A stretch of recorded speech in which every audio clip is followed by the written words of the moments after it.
In today's video, we're going to go really deep into how you can grow your super fund. What we're going to talk about is areas that often are missed on the internet.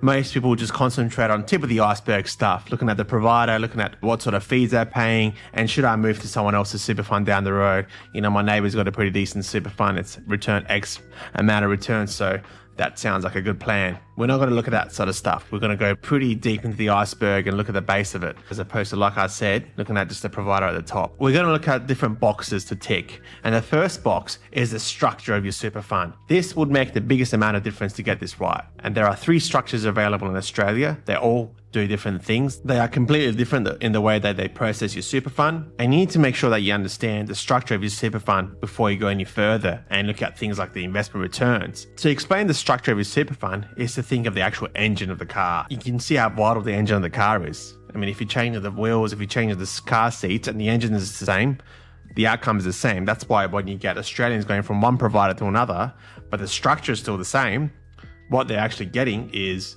the same outcome.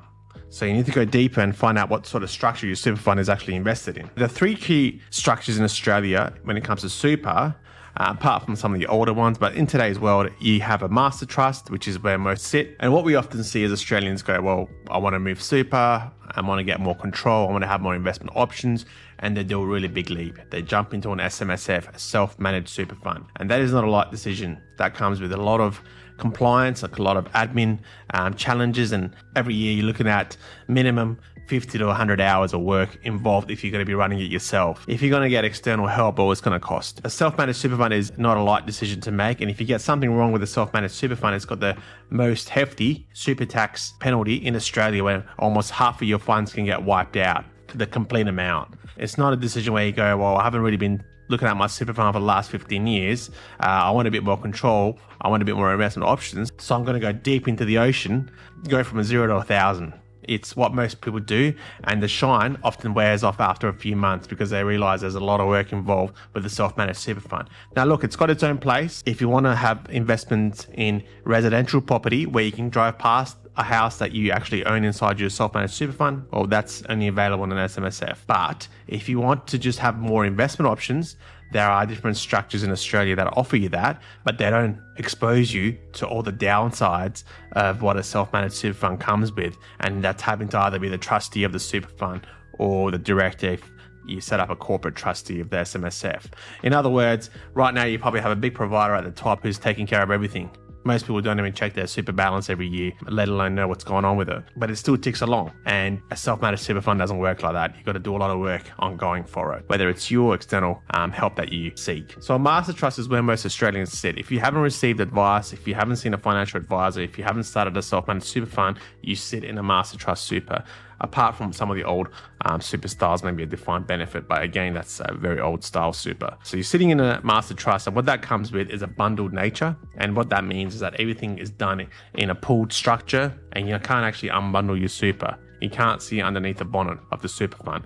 And that exposes some investors, some members, and they think, well, I don't have the transparency that I would like. I don't have the investment options that I would like. Most master trust super funds come with maybe 5 to 10 different investment options. You don't really get the ability to go out there and invest in a business like Tesla, say at 10% of your super fund. You don't get the ability to own shares inside your super fund where you directly own the shares and receive all the income that's associated with them. That's why you do see Australians jump and go, well, I want to start a self-managed super fund because I want that control. I want to know exactly what I'm invested in. And things like shares really excite them into international businesses that they love. The second structure is a wrap super fund. And that comes with a lot of the control that a self-managed super fund offers you. And the investment options can be upwards of 1,000 investment options in most providers. But the good news is that you still get a provider at the top that is looking after everything for you. So a wrap super fund can be a really effective way if you want the control aspect that an SMSF provides, but you still want a super fund that sits in the background. Another feature of a wrapped super fund is that it comes with a centralized cash account, which means that all your income and all your tax offsets get directly paid to your super fund. In a master trust super fund, it gets paid directly to units that you own inside your super fund, and it can't be unbundled. And what that means is that you can't actually uncover everything and see what's going on.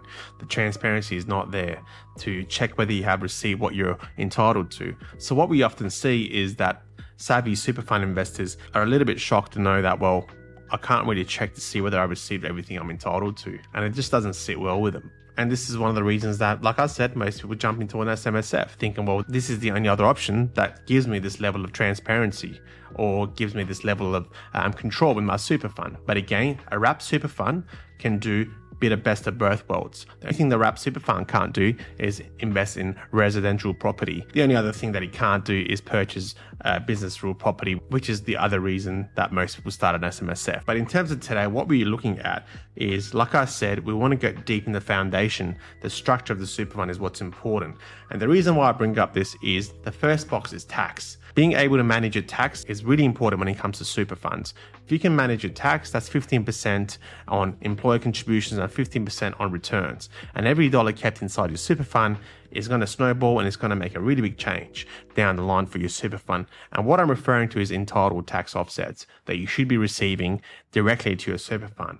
And in most master trust super funds, whether you are receiving them or not, it is a bit up in the air. And if you would call your provider and say, well, what sort of tax offsets did I get? It's all bundled into units. Versus a wrap super fund or a self-managed super fund, they are directly paid to the cash account central to your super. It does make a big difference and it's something that needs to be considered heavily. The second part is sequential risk. What does that mean? Well, bad events have happened and will always happen.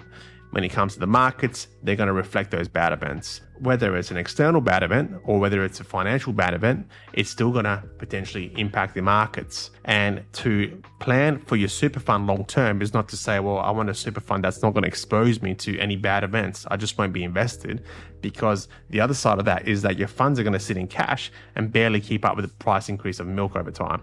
So you want to get a return long term, but we want to also have the processes in place, the structure in place where you are not completely exposed to the market downturns. You don't have to sell off the farm if the market goes down. And the structure that enables you to have cash flow control is a wrap super fund or a self-managed super fund.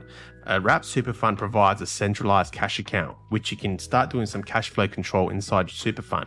And if you can park a certain amount of funds in there per annum and draw directly from the cash account, what you're doing is basically creating a bit of a buffer for your investments. So when the markets go down, those prices for those units have dropped.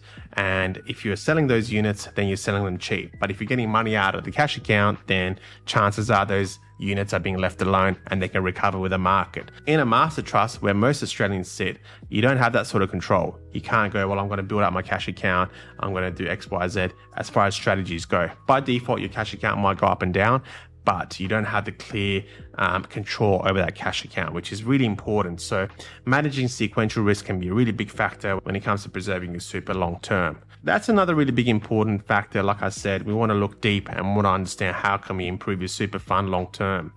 Now, the third area is investment options. Now, we have already touched on that. Having investment options that can meet your goals, whether it's income focus or growth focus, you want to have access to that. When I'm talking about income, think about your investment property. There's two sides of the growth side. When you invest in investment property, you want potentially rental income and you also want the capital growth. Most super funds don't expose you to that level of detail. What they basically offer is, here's the growth of the super fund and that's it. What we are looking for is investment options that offer potentially income, because that's what the investor wants. We want investment options that focus on growth because that's what the investor wants. We want investment options that are able to be owned and you receive all the franking credits, all the dividends that come with that. It's a lot of layers that go into investing. And on top of that, we want to understand the risk adjusted returns that these fund managers are actually exposing you to get those outcomes. And that's why when you compare your super fund to someone else and they might have earned 16% and you earn 12%, well, what that's not considering is how much risk was involved in achieving those returns.